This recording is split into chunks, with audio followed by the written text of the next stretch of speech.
Welcome everyone to our sixth and final Mendota After Hours of the year. Tonight's presentation is titled The Peculiar Imbalance with Professor Bill Green. I'm Laurence Cote-Cournoyer and the Sibley Historic Site Supervisor here in Mendota. Most of tonight's attendees are joining from Minnesota, ancestral and contemporary land of the Dakota, Ojibwe, and other Native nations.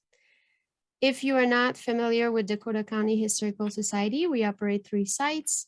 Here, the Sibley site in Mendota, the Leduc Estate in Hastings, as well as the Lashy Memorial Museum in South St. Paul.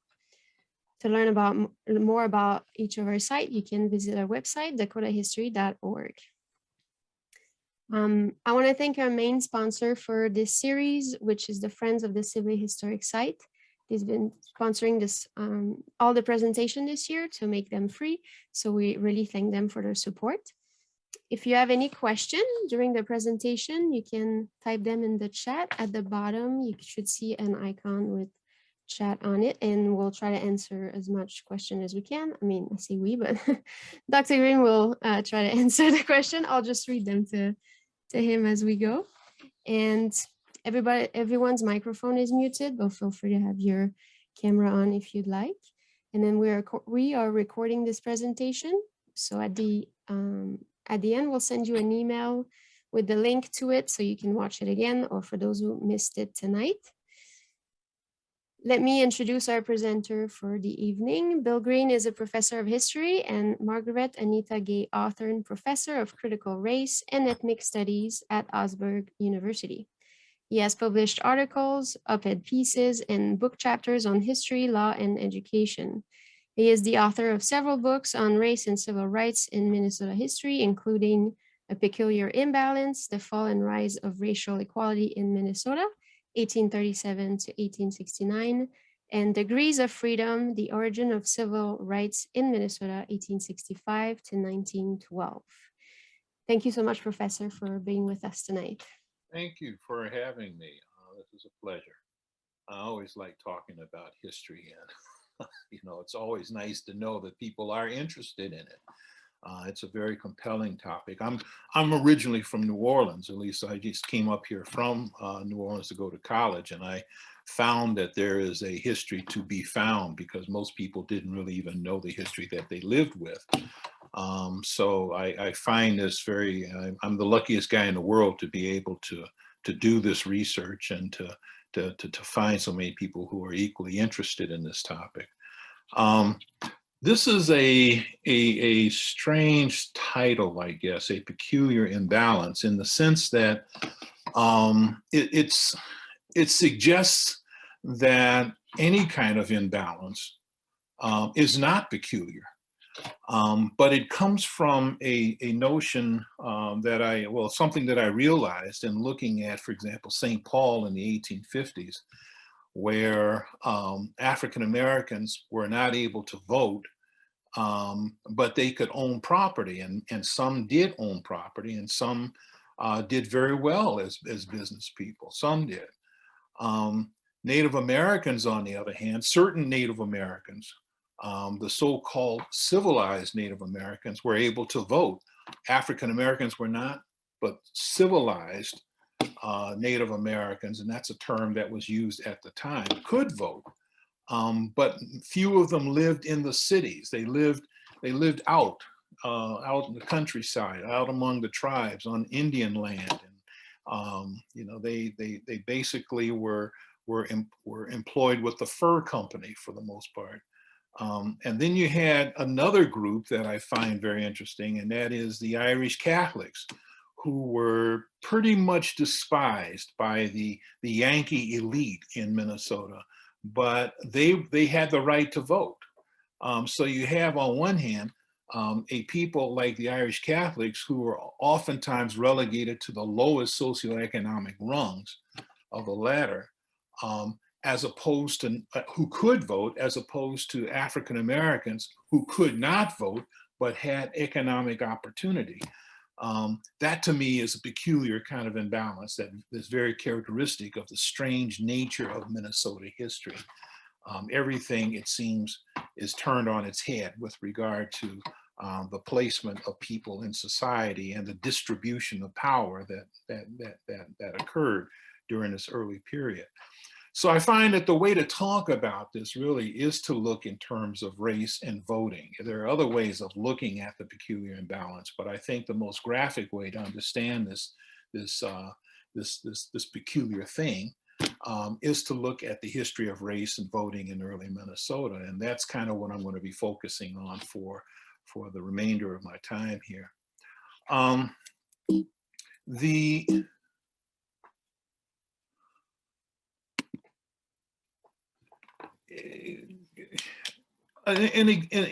example of the peculiar nature of race relations in early Minnesota is the fact that there were, it seems, two kinds of Black people in the 1840s. One thing that's oftentimes overlooked is the fact that slavery did exist in Minnesota way before Dred Scott. Enslaved people oftentimes were owned by officers of the fort. The population itself grew and decreased according to who was the commandant. The largest number of enslaved people, African enslaved people at the fort, was when General Zachary Taylor commanded the fort, and actually Taylor would become president of the United States within about a decade or so. But he was a Southern plantation owner, and he brought a lot of slaves with him, even though the ownership of slaves and the presence of enslaved people in the North was considered in violation of federal law. Fort Snelling and other forts basically were little islands on the free soil of America, for all intents and purposes, where slavery was engaged in. Also, fur traders owned slaves. In one meeting where delegates from the federal government and the Ojibwe people sat down to negotiate the transfer of land in what will later be called the St. Croix County area, one of the missionaries present, Edward Neal, made the observation that Dakota warriors oftentimes looked at Africans as Black Frenchmen and were amused by that. They could only draw that kind of conclusion because the Africans, who many of them had contact with, were part of were owned by fur traders, members of the fur company. Alexis Bailey was an example of that, who owned slaves, and the Faribault brothers was another example of that. So you had enslaved people in Minnesota. That's one type, put in quotation marks, type of Black person. The other kind was free, obviously, but that's kind of a question mark as to what does that mean. Most of the African Americans who kind of lived in isolation and separate from the rest of various communities that were forming were farmers, and they may have worked for logging companies and may have been servants. But the term servant itself is a curious term, because enslaved people in the North were oftentimes referred to as servants. It was partly probably in deference to the fact that enslavement was against federal law. And yet people wanted to have slaves, wanted to have enslaved people working for them. So instead of referring to them as slaves, referred to them as servants. But I think that the concept of servant is gray area in effect, because there were African Americans who were free, who worked in service of somebody else. There are examples that I can share with you if there's time of that. But I just wanted to put that general theme of kinds of Black people out in front, so we have a sense of the nature of diversity that existed even within the African presence in Minnesota. Indeed, the population is very small, minuscule, so to speak. And it's one reason why most people aren't even aware that African Americans lived in Minnesota or Minnesota country. But it was oftentimes to the advantage of the African American to be discreet, because sometimes they may have come up as a fugitive and found that their security rests in having a low profile, forming individual relationships with people who would protect them from anybody seeking to reclaim an enslaved or a fugitive. And basically through that, recognizing that that person was free, allowing that person to live as a free person. So the notion of freedom for an enslaved person or for an African American in Minnesota is a very nebulous kind of concept, and it's something that warrants quite a bit of discussion. If we have a time at the end of the presentation, maybe we can get into some of that. But I just wanted to give you some general notions of how to think about the African American experience in the 1840s.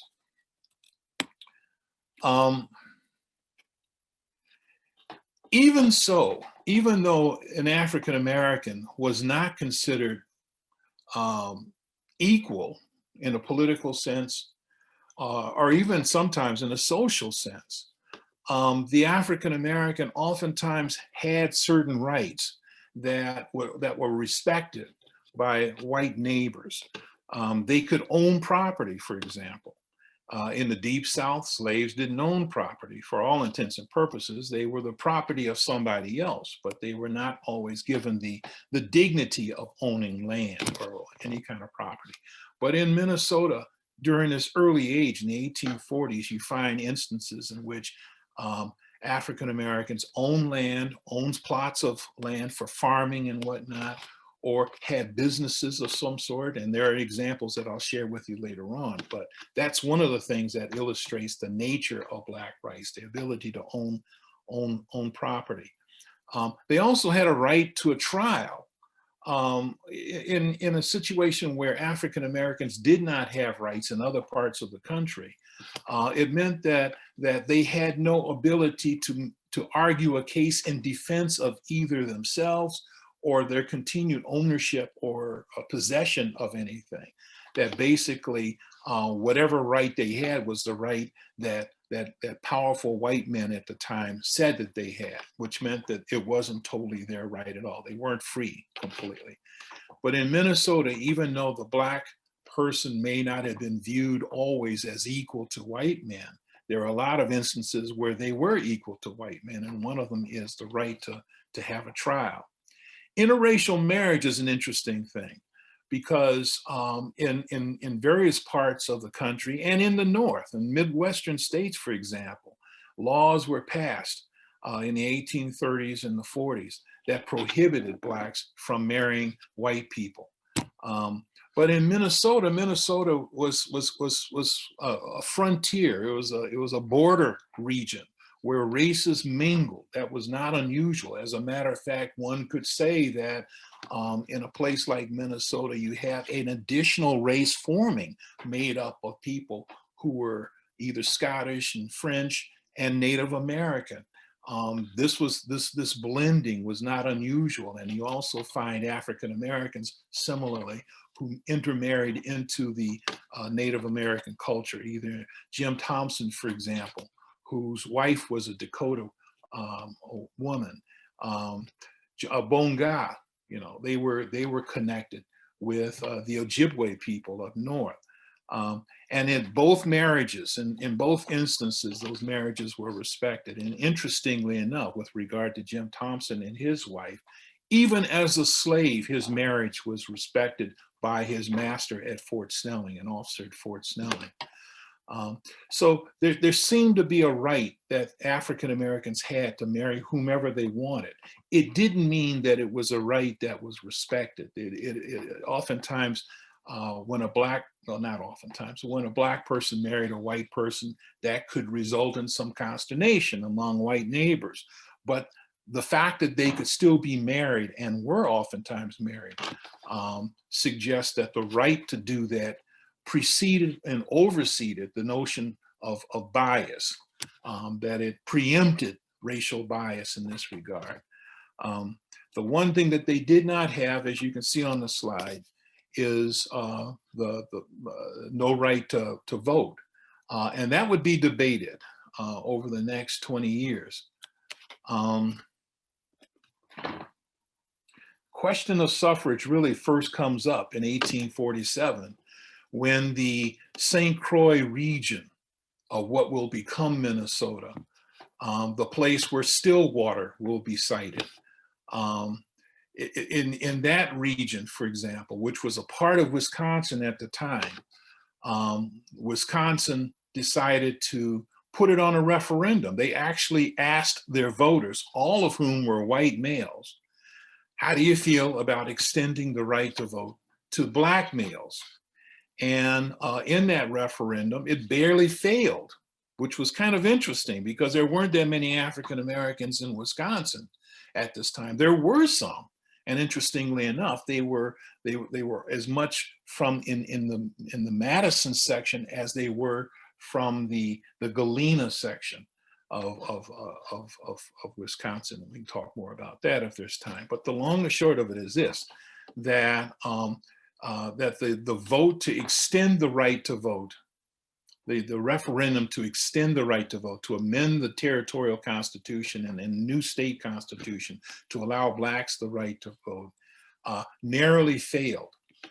The one county where the vote was overwhelmingly against Black suffrage was in St. Croix County.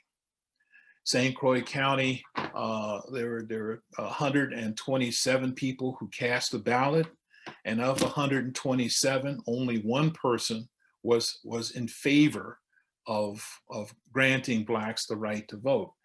And that one person was a man by the name of Morton Wilkinson, who would become the first attorney in Minnesota. He was from New York, and we'll talk more about him later on because he will play a very key role in the formation of Minnesota as both a territory and a state, and will be an active proponent in behalf of Black suffrage. That's an interesting thing, to find a white man who is moving up politically to fully embrace, who would fully embrace the value and the meaning of extending full voting rights to Black people. That he was a unique person in that regard. But the key thing is that in St. Croix County, which was a part of Wisconsin at the time, voted against it narrowly. But in the section that will become the St. Croix region of Minnesota, that was an area that overwhelmingly voted against giving the right to vote to Blacks. Now, this is an image of St. Croix County, and it may take a little bit to adjust your eyes. But if you can see the word Chippewa and you see the letter P in that, it is underneath where you see a squiggly line. That's St. Croix River. St. Croix County goes even further to that broken line that heads up to Lake Superior, and closest to what Crawford County looks like. So it's that kind of triangle area, St. Croix, which is part of what will become of Minnesota, or at least the region west of the St. Croix River. That was the section that overwhelmingly voted against suffrage. And it's an interesting contrast to how we will come to see Minnesota as a progressive state, and a state that will take the lead basically in extending voting rights to Blacks later on. But at this particular time, it was exceedingly conservative, and I won't say anti-Black, but it certainly did reflect the times when the African American was not viewed as anything near equal to white men. Question of suffrage comes up again 2 years later in 1849, when now it is Minnesota that is in the process of becoming a US territory. 1849, Minnesota forms a territorial legislature as required by federal law. This is one of the steps of becoming a formal US territory. It's already been designated as a place that qualifies for that. In the discussion for who should get the right to vote, and this was probably the most important and the most hotly contested issue: who should get the right to vote. A man by the name of Benjamin Brunson was the one who authored the bill to limit it to white men only. Interestingly enough about Brunson, his next door neighbor in St. Paul, if you can think of it that way, was an African American by the name of Jim Thompson, and they had been friends for a long time. And to illustrate the nature of their relationship with each other, his father, Benjamin Brunson's father, Alfred Brunson, was the person who purchased Jim Thompson, who I mentioned earlier, the slave, to have Jim work with him, Brunson, on the mission that he was setting up, that Brunson was setting up in Kaposia, or what was then called Kaposia. Thompson understood, he spoke Dakota, and Alfred Brunson needed someone who could translate. And so what happened was that Thompson later on would become free. Alfred Brunson did not feel comfortable owning a slave, and so he freed him soon after purchasing him. Thompson would become the first Black man to live in St. Paul. He would be a part of that first group of settlers moving into what would first be called Pig's Eye and later St. Paul. And Thompson would become an equal member of that community. Well, it was because of those relationships that Morton Wilkinson, there's that name again, who's now a member of the territorial legislature. It is for that reason that he felt there was no reason why we should deny Thompson the right to vote. Gideon Pond, who was a missionary among the Dakota, also wanted to author a bill that would remove the white provision, the white language, the language that limited to white males. He wanted to take white out of the Constitution and allow all men the right to vote. And so he and Morton Wilkinson kind of teamed up on this. They lost the vote, but at least there was an effort to do that. Now, there was also another bill that came through eventually, and that was that other men of color would get the right to vote. They were specifically defined as men of Native American and white blood. That was kind of how they were defined in the early Constitution. But what we're talking about here were Frenchmen. That was how they were colloquially referred to. And they worked for the fur company. So they would get the right to vote, but the African American would not. And Native Americans would not get the right to vote. So that's kind of the beginning of this peculiar imbalance that's forming along lines of race. In 1851, that would begin to change. 1851, voting rights would be extended, as I said at the beginning of my talk, to Indians who adopted civilized ways. Civilized meant wearing pants, because you can't really tell the heart of someone. But what that meant for a Native American male to be wearing pants, it meant that he had a close relationship with the fur men, with the leaders, with Sibley and Rice and those guys. And they viewed a Native American male who dressed like a white guy as a person who was becoming acculturated, who had pretty much accepted and adapted himself to the Anglo-American value system. They were the ones who would could be trusted with the business that was set up in the trading of fur and whatnot. We would give them the right to vote because we could trust them to vote the right way. And another reason behind that was that the Democrats anticipated that they would be losing power. They would be outflanked by a growing number of settlers who were not Democrats. And so the Democrats, the furmen for the most part, in an effort to try to neutralize the growth of a potentially hostile voting bloc, they wanted to include as many of their friends as possible. And so not only are they including the Frenchmen, but they're now including certain kinds of Native Americans to sort of buttress their numbers against what would surely become an invasion of Yankees, of Republicans, of people who were adverse to the politics of the men of power of early Minnesota. So in 1857, certain Native American men received the right to vote. Now, that question would come up again in 1857 when we're talking about turning Minnesota into a state. 1857, the question was, should Native Americans have the right to vote? Should it expand? Should it be limited? And what was decided was basically, we will only give Native Americans the right to vote if they can read and write English, if they can read the Constitution, if they can read the Bible as it is written. Now, they had the Constitution and they had the Bible, but it was written in Dakota, and they could read Dakota thanks to the work of Gideon Pond and other missionaries who had transformed the Dakota language into a written language. But that was insufficient for the delegates creating a new state in 1857.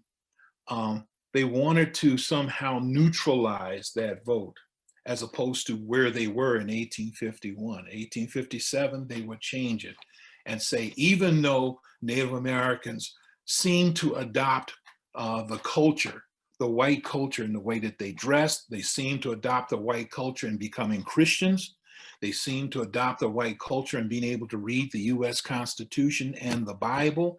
In spite of all of that, if they didn't speak English, so that we know how they think, if they didn't speak English, then they would be denied the right to vote. But along with that new Constitution that would deny Native Americans the right to vote unless they spoke English, were provisions that allowed aliens, and by that I mean immigrants, European immigrants moving into the territory, they would receive the right to vote even though they had not yet gone through the process of naturalization. All they had to do was to promise, was to pledge their intent to be state citizens. So you have a situation where Native Americans were being, that the numbers of Native Americans were vastly reduced because most did not speak English or could read English. African Americans continue to not receive the right to vote, although we'll get to that debate in the next slide. But European immigrants had the right to vote, even though they were oftentimes denied, at least if they lived in the city, were denied economic opportunity. So again, this is yet another example of the peculiar nature of citizenship, the peculiar nature of voting rights, of what it is to be a member of this new civilization that's being created on the northern frontier, so to speak. When we're talking in 1857, 1858 about creating a constitution, once again, the hottest issue is Black suffrage. And when I say hot, I'm talking about violently hot.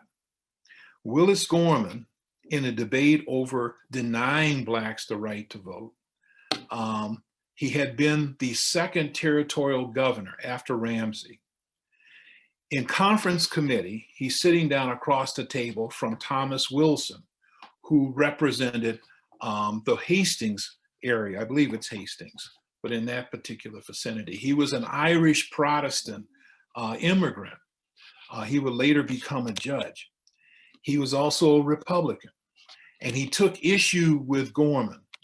And Gorman and Wilson got so heated in their discussion that Gorman finally picked up his walking cane, walked over to Thomas Wilson, and proceeded to beat him with the cane.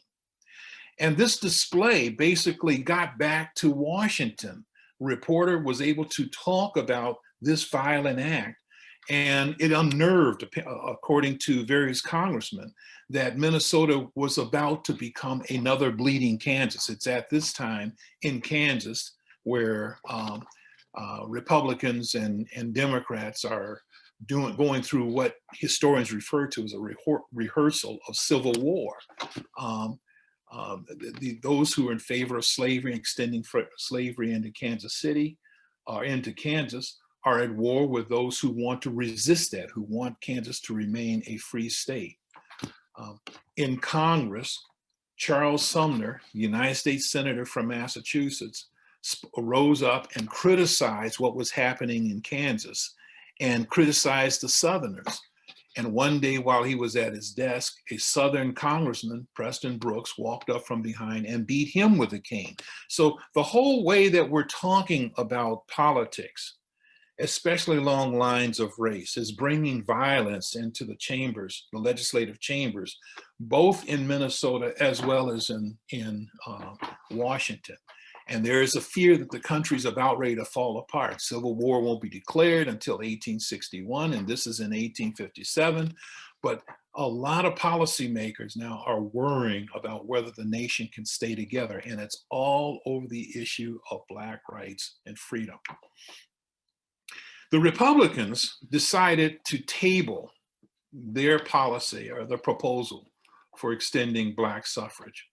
They would do that in part to sort of calm things down, but in response to their own constituents. They wanted to defer to the racial prejudice that they presumed was very deeply held by their constituents, who were willing to hold up the ratification process for statehood if they knew that Black political equality was part of the Constitution. And so you had a lot of Republican legislators, delegates to the Constitution Convention, actually stating, while I support Black suffrage, I don't think we can get this through. That the key thing here is that we need to get a Constitution ratified, even if it doesn't have any language extending the right to Black men. The Constitution will allow Native Americans the right to vote if they can speak English. The Constitution that we're trying to ratify will allow aliens, immigrants who have not yet been naturalized, the right to vote, even though they have not been naturalized. But the African American cannot have the right to vote because we know that the bias against Blacks is that deep. At the end of the day, that provision was removed. What was agreed to between both the Democrats and the Republicans was what one Democrat referred to a very liberal and very Republican Constitution. And that is that we will put off to the future the whole discussion of whether Blacks should have the right to vote. We'll just let the voters in the future decide. And so as a result, the Constitution was voted on and ratified by the voters in Minnesota, and Minnesota in 1858 became a state. Now, that's the seal that was adopted. And if you look at it, it's the seal we still have today. But in looking at it, it's also an image of how the drafters at the time viewed Minnesota. That in the background, the Native American is politely riding away to the west. He's leaving this region, abandoning land that had once been his, so to speak. That's the image of this thing. And in the foreground is the farmer, the Republican farmer, small r farmer.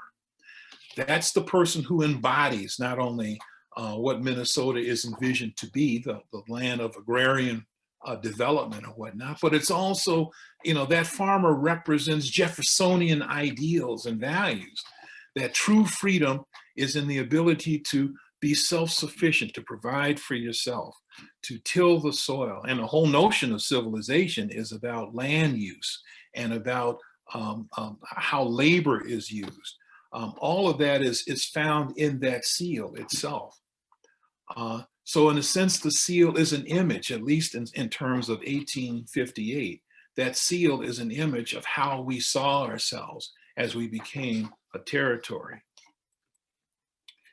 Now, I'm going to move up a little bit to Civil War, and talk about how the issue of suffrage really begins to get traction. And it takes the place in the most unexpected setting. It's a barber shop.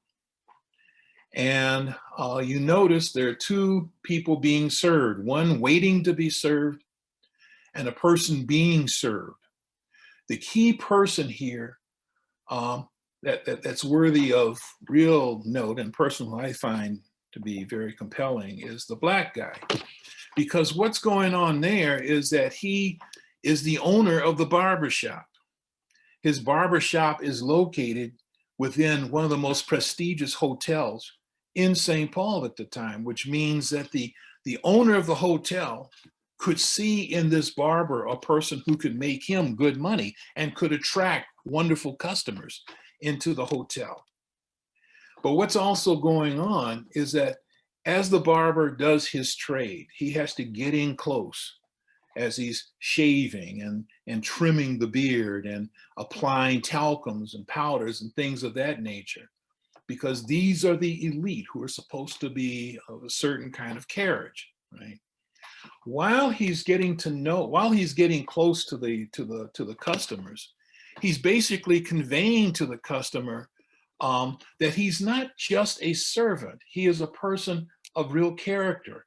He is planting the seed in the ear of his customers, some of whom are customers, are legislators, others are business. But he's planting the seed that he should also get the right to vote. This is Maurice Jernigan. This is the face, and he presents himself as the face of Black potential. See, this is what had been missing all along. White males in Minnesota had very little exposure to the African American. The war has been fought, and some whites were able to fight alongside of Blacks. Others commanded Blacks. Many came back to Minnesota with this different vision of the African American as a person who has character, a person who is capable of standing up for himself and fighting his own battles. But what we have is a person who, in Jernigan, he represents industry. He represents a person who embodies the ideal of the Republican view towards the African American. It is the Republican who's arguing in behalf of emancipating these slaves. It is the Republican who's talking about winning the war and making all people free. And it will be the Republican who will largely lead the battle in a political sense to extend the right to vote to Blacks.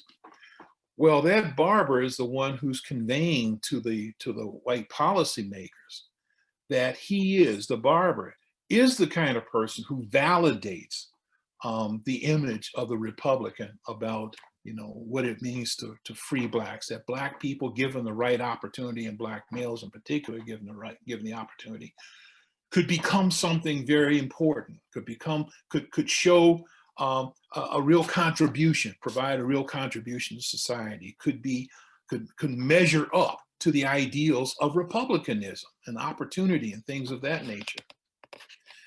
And so in 1865, campaign begins.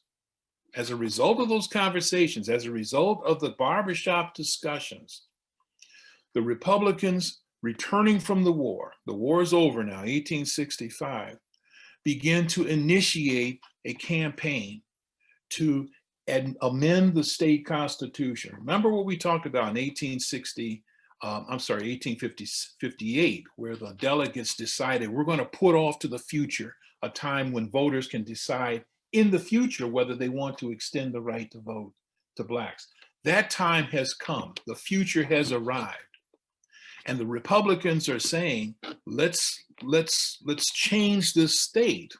Let's extend the right to vote to Black men. Now, I want you to be mindful of what that means here, because most white men at this time had never lived in a world in which Black people were equal to them. Black men were equal to them. They had never lived in that world. And so the leaders of the party were basically asking their constituents to do something that runs completely contrary to their own experience. And as you may expect, that first attempt failed because it was just too radical for the majority of the white males who were voting. Okay. But what's noteworthy here is 1 year later, the Republicans tried it again.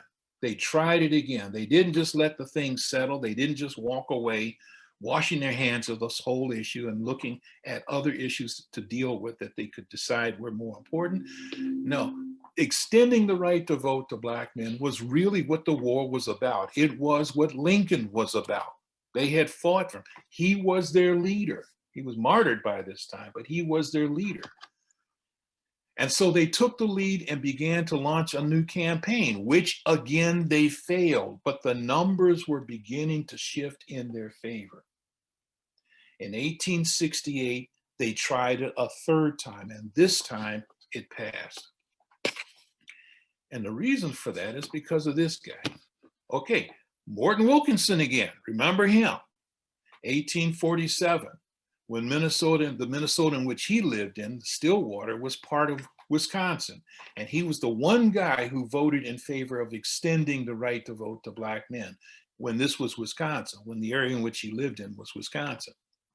Then 2 years later, when he was a territorial legislator, he helped he lobbied to persuade other delegates, other legislators, to allow African-American men the right to vote. And he failed at that, but he hadn't forgotten. Now he's in a position where he can do something. He was formerly a United States Senator. He was the first Republican senator representing Minnesota at the time. He also was a founder, one of the founders of the Republican Party. And he would later become a United States congressman. He lost his re-election bid to be a US senator, but he ran for Congress representing Blue Earth.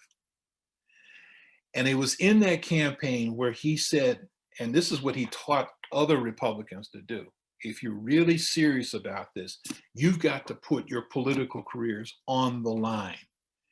And he told his constituents, many of whom supported him but were ambivalent about supporting Black rights, he told his people that if you're going to vote for me, you've got to vote for Black rights. And they did. And in 1868, the referendum passed. The state constitution was amended. African Americans got the right to vote. And just a few months later, in 1869, the Republican legislature passed a law that basically banned school segregation on the basis of race. The same body of Republicans said that if you're going to segregate kids on the basis of race, if you're going to say that Black kids have to be separate from white kids in the classroom, then the school district will lose its funding from the state. I mean, they're putting teeth into this thing, okay? And the third thing is that with that suffrage now, Blacks could serve on the jury. So almost immediately, as a result of extending the right to vote in 1868, the African-American male, and I want to underscore that, was going to get an opportunity for full rights. Now, it won't be for another 4 or 5 years before Wilkinson begins to advocate women's suffrage. And that's a separate story, and if we have time, maybe we can talk about it. But one more slide, and then we can open up for discussion. Lessons learned. Determined leadership is critical. And you see that if you really believe in something, you've got to make that a priority.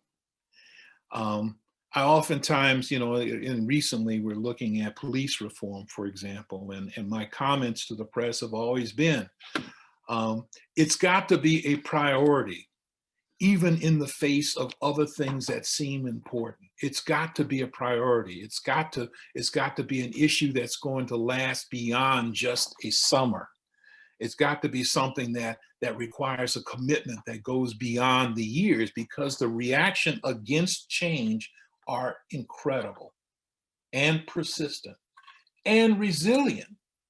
So in order to advance any kind of reform, in an effort to try to move things forward, you have to be every bit as persistent. And this is what I think one learns from what happened with regard to Wilkinson and suffrage. Unfortunately, there was a temptation to think one-dimensionally. And what I mean by that is, and Wilkinson is just as guilty, he felt that just because we've extended rights, civil rights to African Americans, meant that you're getting rid of all racism. He felt that just because you extended the right to vote to African-American men, that African-American men could suddenly buy farms and could get them, get apprenticeships and could secure a quality education for their children. And those were separate things. Those were completely separate things, because you had Republicans who were denying blacks the right to purchase homes in a certain area, or farms in a certain community. So the notion of dealing with equality is one that deals with opportunity, and it's multifaceted. And this leads to the other point. This is another lesson learned. Gratitude had double edges.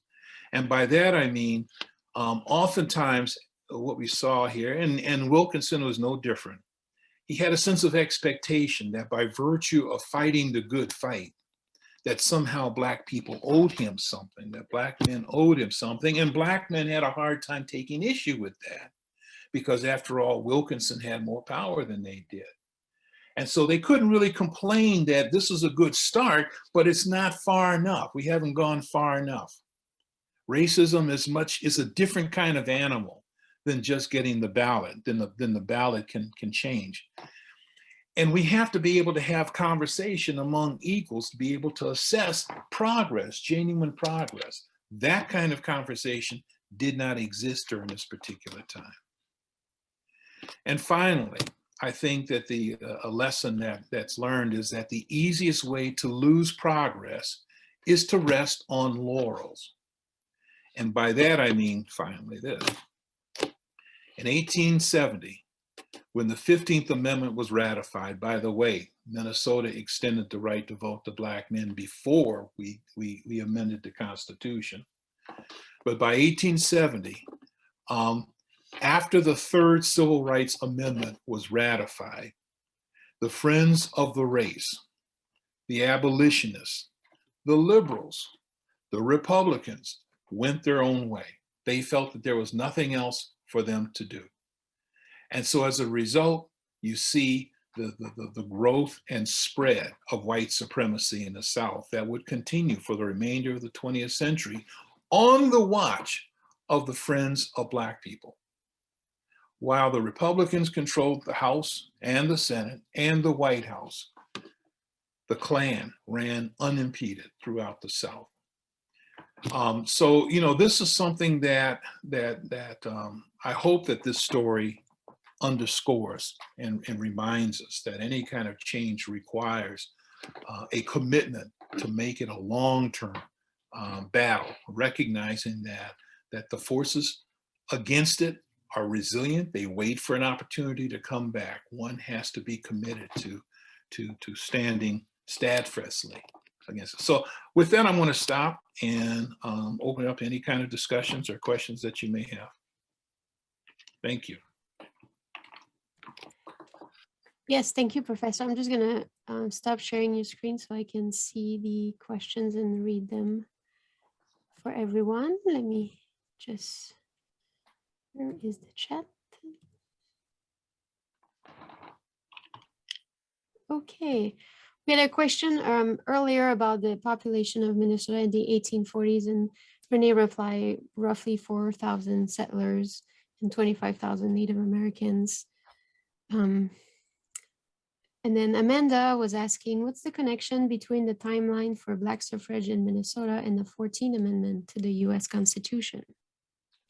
Well, the 14th Amendment was 1866, I believe, 1866. And the suffrage campaign occurred in 1866. And it sort of mirrored the kinds of tensions between those two campaigns, because it was at that time when long-term allies who also were active in the women's suffrage and women's rights movement did not want the proponents of the 14th Amendment and of suffrage, the extension of suffrage, to exclude women. They said, make it universal. This is a time now. America seems to be ready for change. America is impacted by the memory of our martyred president, who has told us that he wants to see America become a new nation. That's kind of the legacy that we've inherited. So there was a lot of frustration on the part of people in suffragists, both men and women, but also in with regard to not wanting to be excluded. And one of the problems that, and it's one sense understandable, but it's unfortunate, people like Wendell Phillips, who was the head of the anti-slavery movement, he followed William Lloyd Garrison, basically said, look, this is the Negro hour. He didn't have confidence that he and his forces could persuade white men to extend suffrage to women in addition to blacks, that was a road too far, in effect. And so as a result, he deferred to the chauvinism of the time. And that created problems, a schism between former allies. The most obvious example of that is Frederick Douglass and Susan B. Anthony, who were very close. But it was during this particular time where both of them were intemperate in how they described the campaigns. So I think that's addressing the point that or the question you were asking. And then Joanna was saying it would be interesting to hear how the different groups of European immigrants responded to the call for Black male suffrage. Well, it varied.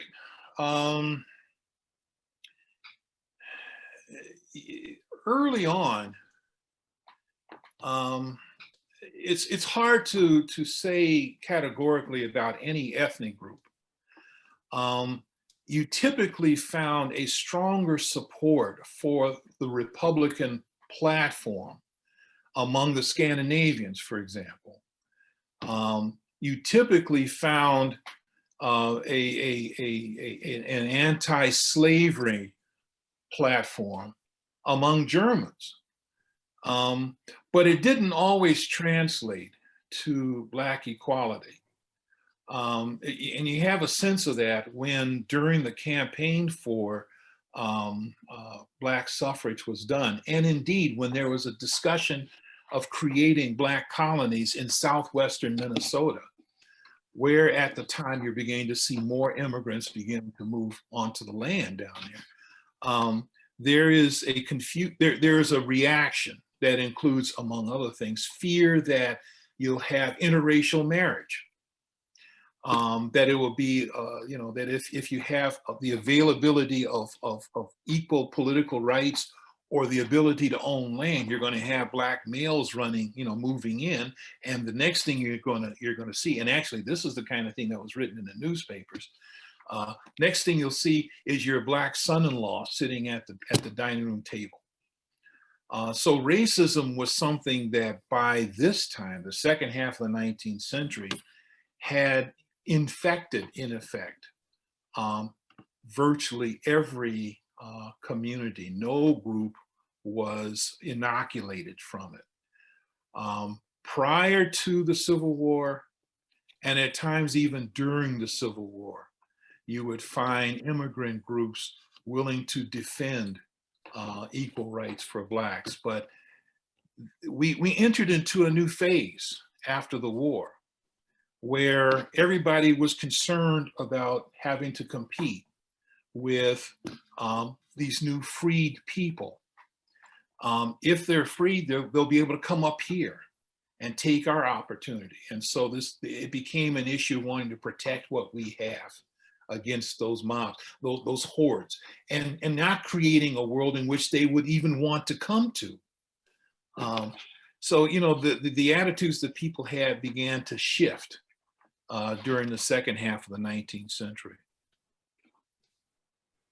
And then I don't know if it's within states or within Minnesota, but Amanda's asking how common it was for white immigrants to have the right to vote. Was it just like you're here and now there you go, you can cast your ballot? Well, they were known as the German vote, the Swedish vote.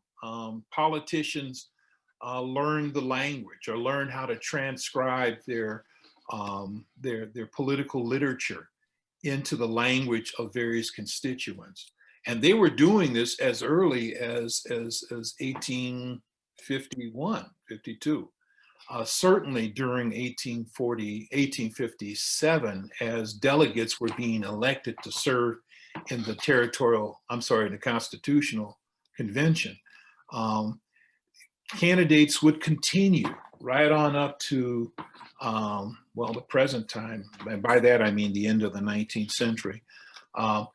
Understanding the politics of the day mandated if you wanted to be elected, you had to be able to reach out to various ethnic groups. And to do that, you had to be able to speak or get your message across in their native language, so to speak. Newspapers are written in the language of various ethnic groups. And so that just underscores the importance of being able to have someone who can put your message out in front of this group. So ethnic politics was very key. I mean, that awareness was key to being a successful politician. And as an add-on, Amanda saying, obviously their lived experience would have been very different. But wonder how similar or different the legal status of Black women and white women were. Yeah. In my book, The Children of Lincoln, one of the people I focus on is Sarah Berger Stearns, who I think in many ways is a heroine. I think she is one of the great names in Minnesota history. Obviously, most people never heard of her, but she was the one, in my view, who founded and really got started the suffrage movement in the 19th century. And she was operating in isolation, relatively speaking, in Olmsted County. She lived in Rochester. And this was at a time when, you don't have interstates. So, I mean, she's down there by herself writing these little articles about, the problems that women face. And she's doing it without any guarantee that she has a readership. She would form an alliance with a woman, Mary Kaplan, I think that's her name. I apologize if I'm misspeaking. But she lived in Champlin, Minnesota. And so they would correspond with each other and plan strategies to approach the legislature to put the issue of women's suffrage on the ballot. But both were operating pretty much in isolation. By the way, her colleague, Chaplin, was a medical doctor, which is not unusual for a lot of women in the second half of the 19th century. I'm sorry, in going off, I think I got off your point. Could you remind me of your question? Oh, the different, are similar or different the legal status of Black women and Black and white women here in Minnesota? Thank you. And I apologize for, I'm a prof and therefore I talk too much. And, No, it's great. I mean, we want to hear it all.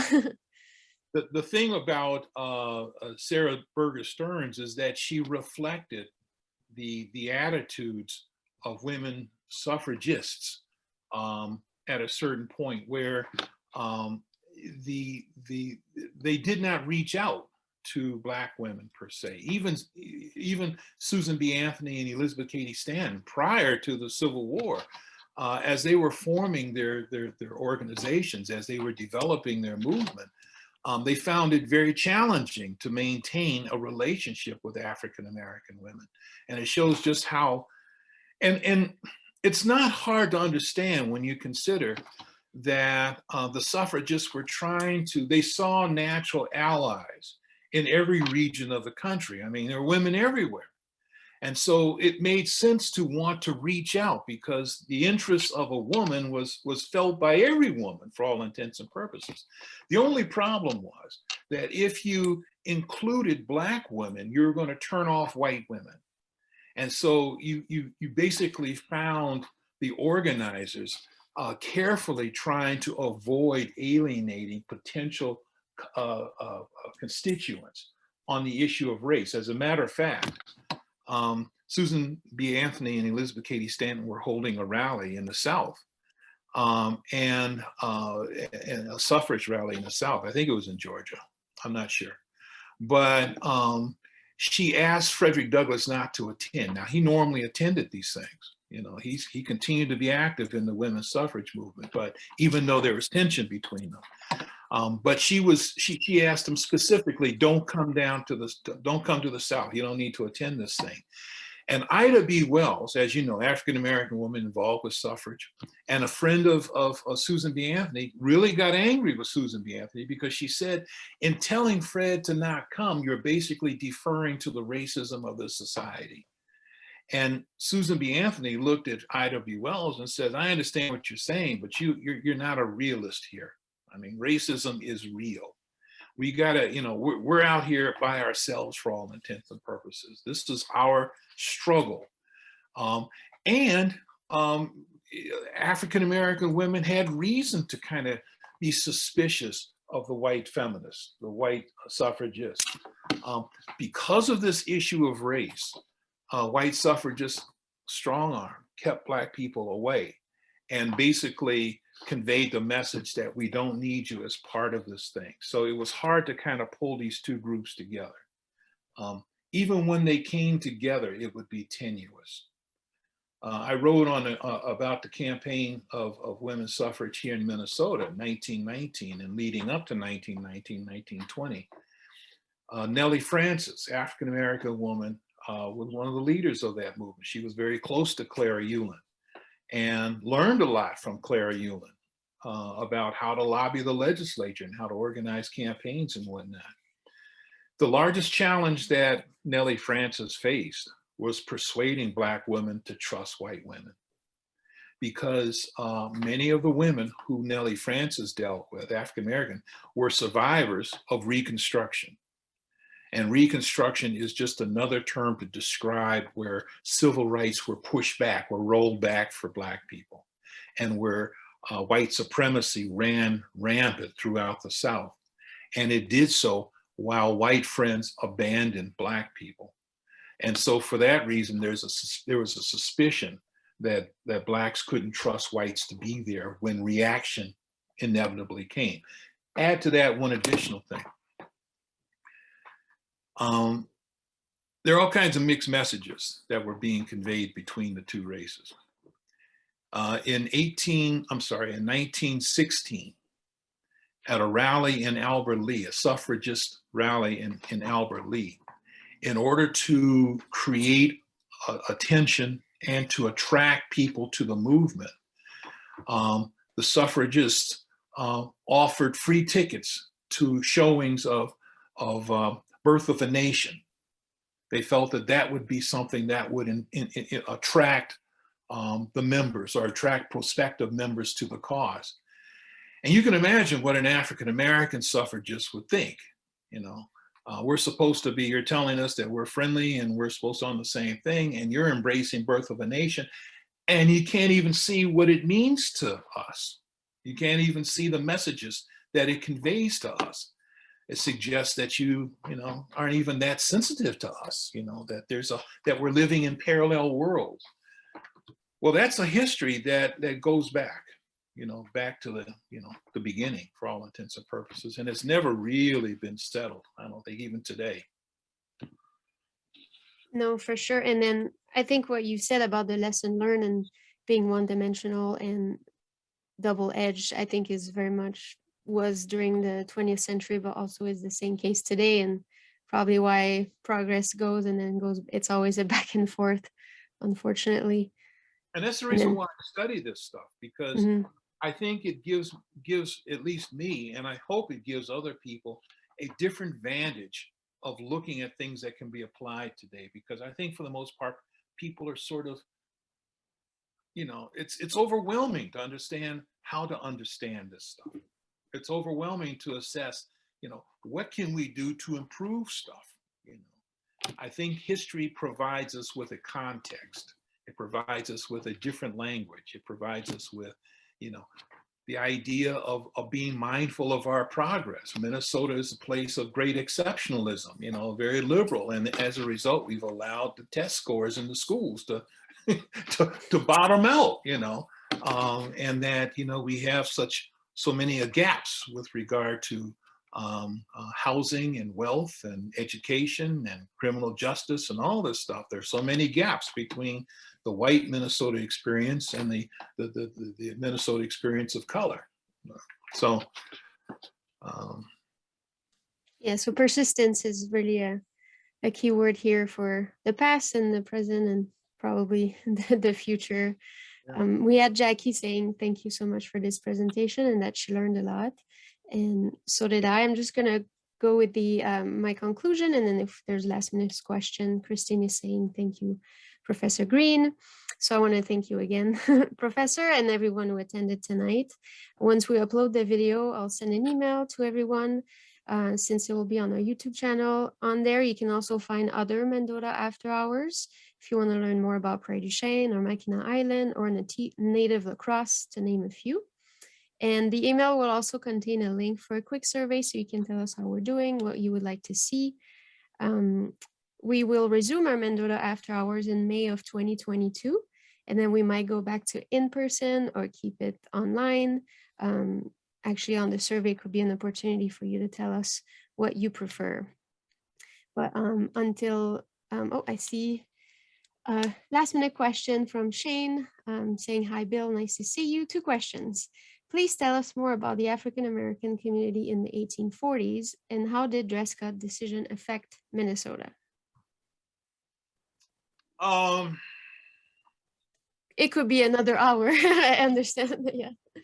Yeah, just briefly. Dred Scott was decided when Dred Scott lived in Missouri, and it didn't really change the policy of the Army in bringing servants to or enslaved people to Minnesota.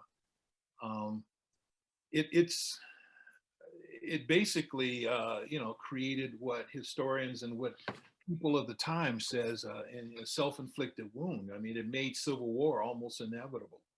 And so in that regard, it played an important role in putting the nation on a war footing against itself.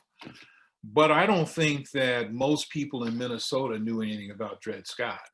I mean, the walls at Fort Snelling are real thick. And Scott did not leave the fort, hardly at all. So I think that the existence of slavery in the fort was pretty much unknown to a lot of people. At the same time, there was a sort of acceptance that some Minnesotans had slaves.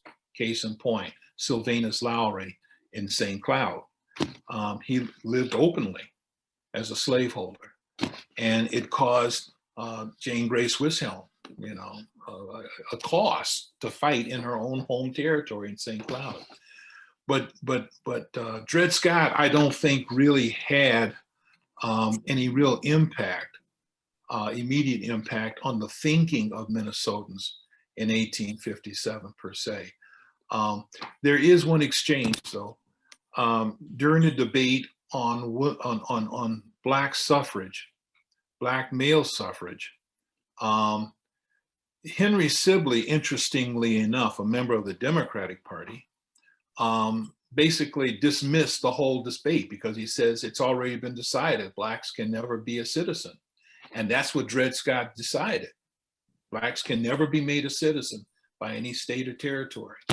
But that's the only reference that I saw to Dred Scott. And it suggests something about how worldly Sibley's knowledge was of both the law and what was happening in the rest of the country. So, that is for us to know the relationship, the existence of Dred Scott in Minnesota, and at Fort Snelling. And at that time, of course, Fort Snelling was in Wisconsin, but, I think it took time for us to own that experience. Interestingly enough, Dred Scott is a perfect example of servant because the territorial legislature and the Wisconsin census designated Dred Scott and Harriet Scott as if they were free people because they lived in separate quarters. And their master basically treated them with a lot of deference, gave them room and whatnot. So, his experience in Minnesota is not characteristic of what other enslaved people living at Fort Snelling at the time had. His was fairly unique. And I like how I think it's in A Peculiar Imbalance, the imagery of let's say Dred Scott at the fort, and then meeting probably George Bonga or Stephen Bonga, and that Yes. that relation and how they might have looked at each other, and yeah, it's interesting to think about.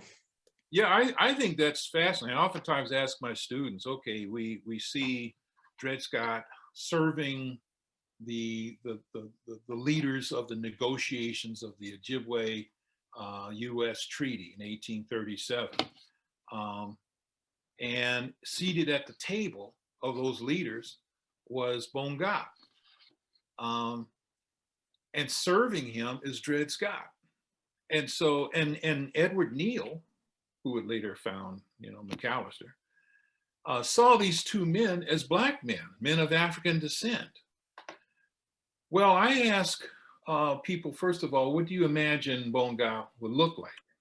Considering his lineage, he's only 1/4 African, and he's 3/4 Ojibwe. So, does he look mainly Native American? Does he look mainly Ojibwe, or what? What's going on? But does he look like Dred Scott? That's the key thing. But as far as Neal was concerned, he was a black man. Okay. And in his mind, they were both black men. So the question I ask students is this: Did Dred Scott see another black man when he served Bonga? And did Bonga see himself in Dred Scott as he was being served? And as we explore that, we began to see that, Bonga did not look like Dred Scott. Bonga was being served by a servant/slave, and that servant/slave was Dred Scott, whose world was from the South. His experience is from the South, and Bonga's is from the Northwoods. So, these two people represent diversity within the black community, even though it's a small black community. There was diversity there. And, it showed the complexity of the black experience just in the embodiment of those two African Americans, or men of African descent, I should say. So. Yeah, totally. Maybe we'll go one last question. Kimi is asking, if it was not uncommon for early Black residents to marry Dakota women, how did the U.S.-Dakota War complicate these relationships? That's an amazing question. In a very, very, very important book written by Walt Bachman, Bachman, he did a biography on Joseph Godfrey, Mm-hmm. who was the only slave to be born in Minnesota. And he was owned by Alexis Bailey, or Alexis Bailly. And he was also owned by the Faribault brothers. And he ran away from them. He moved into the Dakota community in southwestern Minnesota. He actually got caught into the Dakota War. There is, Bachman talks about that time at the beginning of the conflict, at the beginning of the war, when a war party came to Godfrey's homestead to look for him with the intent of killing him. That was the assumption. They were going to take the son and force him to ride with them. The son was part Dakota and part African. But they were going to kill Godfrey. And she saved his life by redirecting the war party away. Now, eventually, he rode with the warriors, and he would be prosecuted. And by riding with the warriors, and I think his father-in-law was a chief, so he had been pretty much included. Now they were skeptical of him. The Dakota continued to be skeptical of him because they weren't sure just how loyal he was. And this is as much an issue of, I think, Godfrey's personality as it is about his race. But the point is that the Dakota seemed to accept him as the husband of one of their sisters, and that his life would end on a reservation, the Dakota reservation in, I believe it was Nebraska. I'm not sure about that. But that story is really worth checking out. It's called let's see, Black Minnesota, Black in, I don't remember, but Walter Godfrey is the, scratch that. Walter Bachman is the author of that book. And it's about Joseph Godfrey, Godfrey. It's a compelling book. And among other things, it talks about how the federal government, the Army, enabled the ownership of slaves through the allowance system. It also talked about the relationship that slaves and that Africans had with fur traders. So it's a very, very amazing book. So I would highly recommend it to anybody. It's published by the Pond Press, I think. So. Yeah, I was blanking on the title too. So it's Northern Slave, Black Dakota.